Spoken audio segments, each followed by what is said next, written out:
to another video.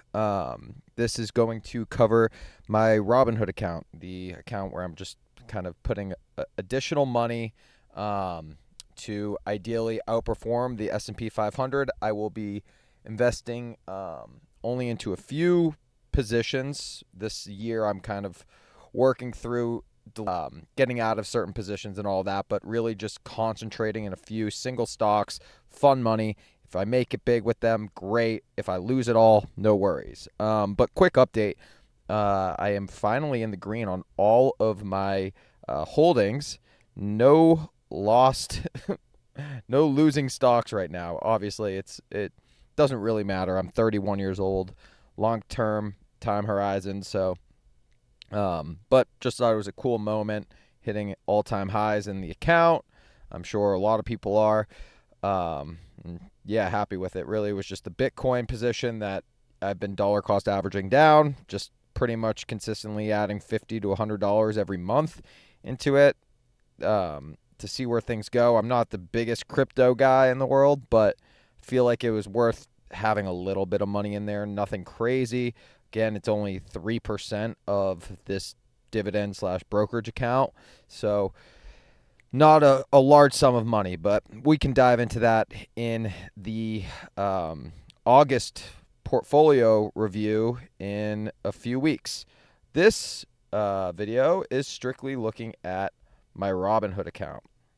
And so this is where the account stood yesterday. And just for background, for those that don't know, I've had this Robinhood account for years, and I have lost money in it, honestly. Really was betting on leveraged things like leveraged Bitcoin, which was crazy. So decided to switch it up a little bit. Think more now that I feel like I've been spending a lot more time investing and focusing on it. I'm just going to kind of concentrate on a few stocks that I feel like I have some conviction in to see where things go. It's my total account between cash and investments, $610,000. So $13,000, $14,000. If I lost it tomorrow, it would hurt, but it wouldn't really change my life. Just to make note of this, my cash position is so large because I am trying to buy my first house. I live in a high cost of living area and want 20% down. So, Anyway, let's dive into the Robinhood account. And so here is the current account balance.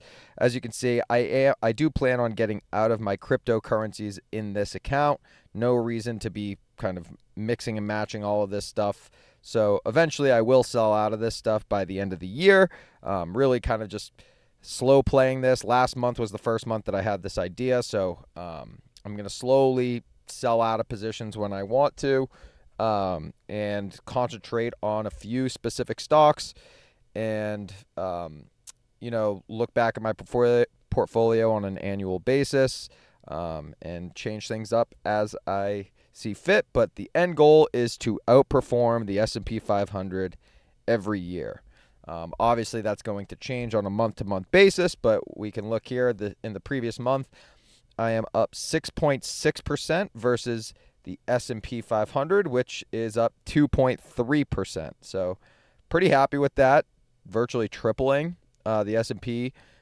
Obviously, month to month, you never know what's going to happen, but fun little starting point there.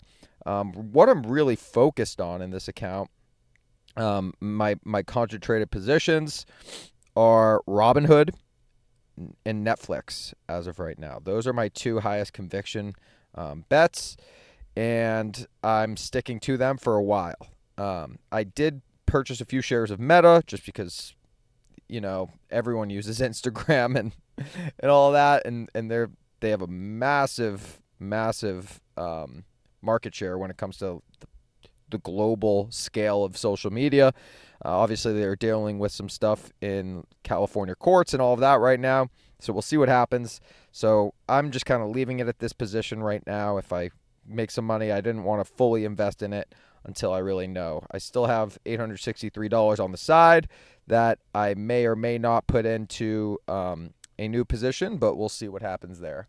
The reason really for focusing on Netflix and Robinhood, I do think Netflix is set up for success. I think that they've been incorrectly positioned to virtually. Sorry, I had some guy just staring at me.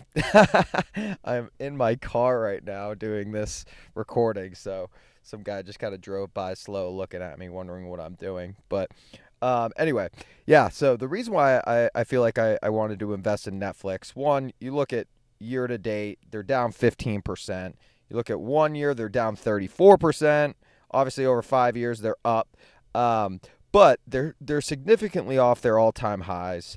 I think that it was really a rotation play, that people went into AI. They don't see it with Netflix right now. I think they're continuing to grow their platform, increasing their subscription base pretty much. And now they're getting into football, all of this. I think that at least in the U.S., it's going to continue growing.